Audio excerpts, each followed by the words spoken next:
तो सांवली लेकिन बहुत ही टैलेंटेड। लेकिन कहते हैं ना, शादी के लिए तो लंबी और गोरी होनी चाहिए।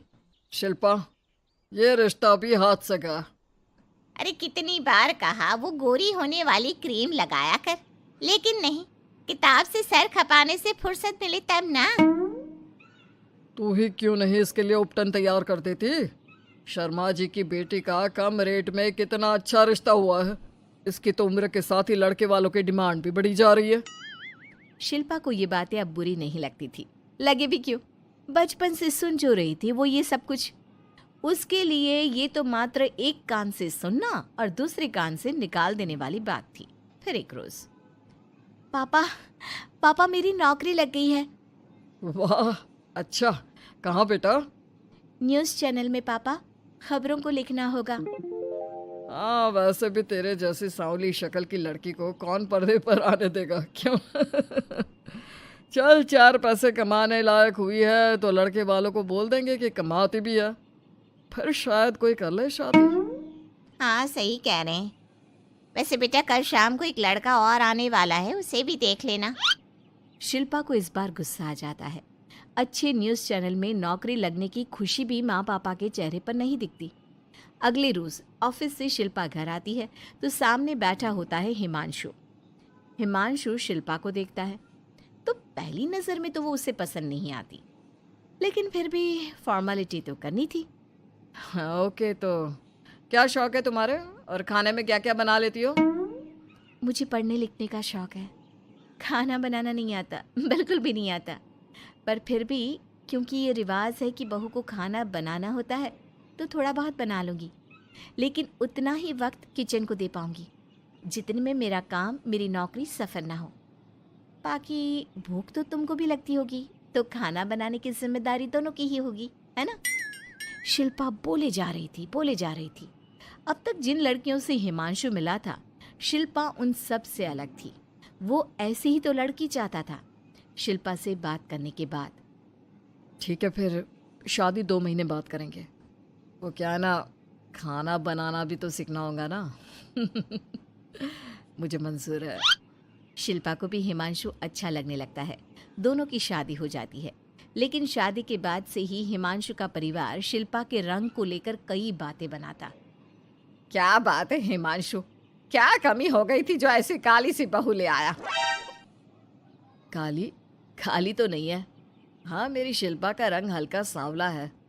वैसे आप तो कृष्ण की भक्त हैं, जानती है ना, उनका रंग भी सांवला था। अब सांवले रंग के कृष्ण की पूजा, तो सांवली मेरी बीवी खराब कैसे? बात तो सही भी थी। क्यों सांवला रंग खराब माना जाता है? शिल्पा पति का तर्क सुन रही थी। थोड़ी देर के बाद, क्या बात है, शब्दों का जादू आ गया।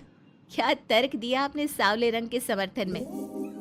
तो क्या तुम ही पत्रकार हो? अरे तुम्हारा पति भी कम नहीं है। शिल्पा रोज एक नई तरक्की छू रही थी। कभी विदेश दौरा तो कभी बड़े बड़े लोगों का इंटरव्यू। एक दिन, सुनो, आज का दिन बहुत खास है। मैं मुख्यमंत्री जी का इंटरव्यू लेने जा रही हूँ। अरे वाह, क्या बात है, सही है यार। तभी ससुर आ जाते हैं। बहू, थोड़ा मेकअप भी कर लेना, वरना काली काली फोटो सब जगह आएगी। अरे हम तो शर्म के मारे किसी को दिखाते भी नहीं कि ये हमारी बहू है। न जाने क्या कमी थी। अरे वो शारदा दीदी की बहू देखो, कैसे मक्खन की तरह गोरी है। और नताशा, वो तो ऐसे लगता है जैसे भगवान ने दिल खोल कर रंग दिया है उसको। अरे माँ, आजकल रंग नहीं बुद्धि का जमाना है। हाँ, तो वो दोनों कहाँ पागल है, अच्छा खासा घर देख रही है। शिल्पा को ससुर की बात पर गुस्सा तो आता है, लेकिन वो मूड खराब नहीं करना चाहती। वो तो बस तैयारी करती है कि जल्दी से अच्छा सा मुख्यमंत्री का इंटरव्यू हो जाए और दुनिया देखे। होता भी यही है। शिल्पा जब शाम को घर आती है तो, अरे चाची, बुआ, फूफा जी, कैसे हैं आप सब? कैसे आना हुआ? शिल्पा को आसपास के लोग भी देख रहे थे। वो भी जानती थी कि उसने जो इंटरव्यू किया वो कितना वायरल हो रहा है। अरे बहू, बड़े लायक हो तुम। औरत होकर दुनिया की इतनी जानकारी, कितनी समझ है तुम्हारे अंदर। वाह वाह बहू, तुमने तो हम सबका सीना गर्व से चौड़ा कर दिया। सास ये सब देखकर सोच रही थी कि भाई ऐसा भी क्या हो गया, इन्होंने तो बहू को हीरो बना रखा है।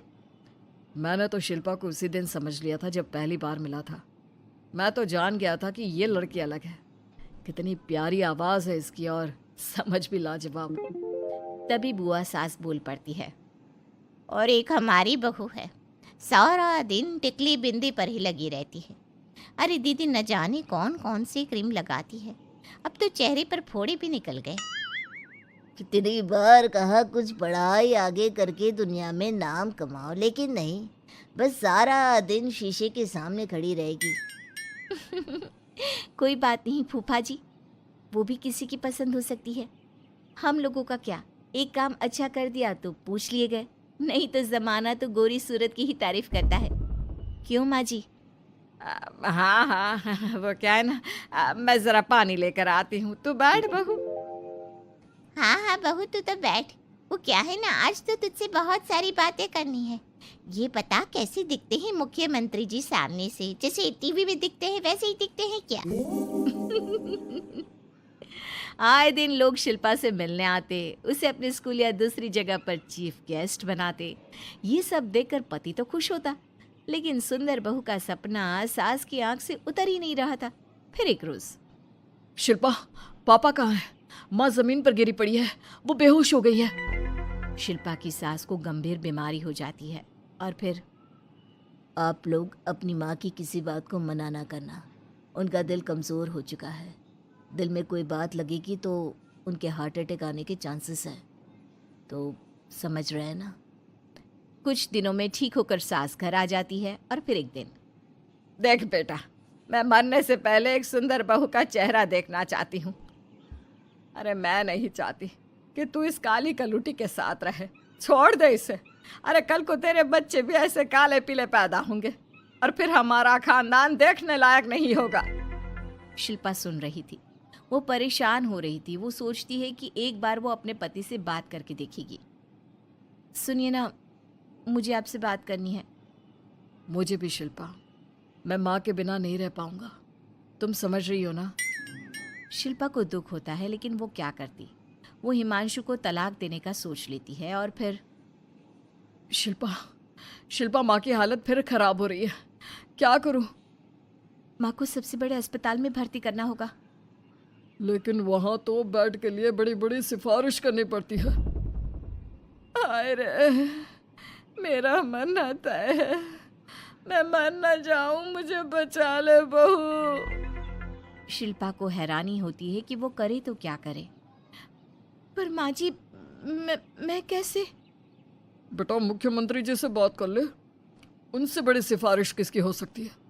तू बोलेगी तो शायद तेरी सास की जिंदगी बच जाएगी। शिल्पा सिफारिश से सास को बड़े अस्पताल में भर्ती करवा देती है, जहां लंबे समय बाद सास ठीक होती है। लेकिन इस बीच एक दिन भी शिल्पा उन्हें देखने नहीं जाती। सास जब घर आती है तो एक सुंदर सी लड़की उनका स्वागत करती है। ये कौन है और शिल्पा कहाँ है? मुझे तो मेरी बहू ही चाहिए। माँ, कैसी बात कर रही हो? तुमने कहा था ना कि शिल्पा काली है और तुम्हें काली बहू नहीं चाहिए। ये रीना है, तुम्हारी बहू। नहीं नहीं, मुझे माफ़ कर दो, मुझे तो मेरी शिल्पा बहू ही चाहिए। उसी के कारण आज मेरी जान बची है। मैं नहीं समझ पाई कि सुंदर शक्ल से ज़्यादा सुंदर दिल और आचरण होना चाहिए। लेकिन अब क्या, अब तो देर हो चुकी थी। हिमांशु भी जानता था कि आत्मसम्मान वाली शिल्पा अब उसकी जिंदगी में वापस नहीं आएगी। अब तो शिल्पा को वे लोग बड़े बड़े चैनल की स्क्रीन पर देखते और अफसोस करते। शिल्पा चाहती तो कभी तुम्हारे लिए सिफारिश नहीं करती। अब तो आसपास के लोग भी घर नहीं आते। लोगों को लगता है कि शिल्पा ने हम लोगों को छोड़ा क्योंकि हम उसके लायक नहीं थे। सही बोल रही है माँ, हम ही तो उसके लायक नहीं थे। शिल्पा जैसी समझदार, पढ़ी लिखी, दुनिया की समझ रखने वाली लड़की को मैंने छोड़ा, सिर्फ आपके कहने पर। अब ये गोरी लड़की आपकी बहू हो सकती है, लेकिन मेरी बीवी कभी नहीं। हिमांशु वहां से चला जाता है।